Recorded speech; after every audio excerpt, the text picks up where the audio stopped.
கர்த்தருடைய பரிசுத்த நாமத்திற்கு மகிமை உண்டாவதாக.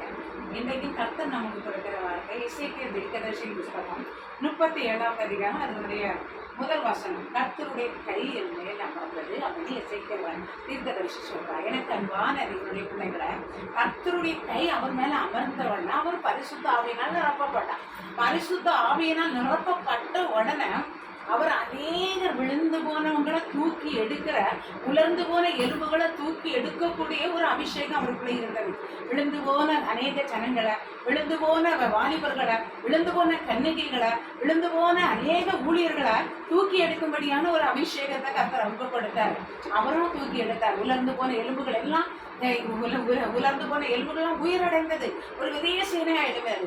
ஒருவேளை நீங்க கர்த்தருடைய கரம் இன்னைக்கு உங்க மேல அமர போகுது. ஏதோ காரியத்துல நீங்க விழுந்து போயிருக்கீங்களா, ஜெபம் பண்ண முடியல, என்னால வேதம் வாசிக்க முடியல, ஜெபிக்க முடியல அப்படின்னு இருக்கிறீங்களா? உலர்ந்து போயிருக்கிற உங்களை கர்த்தர் இன்னைக்கு உயிரடைய செய்ய போகிறார். தேவன் உங்களை ஆசீர்வதிப்பாராக. ஆமென்.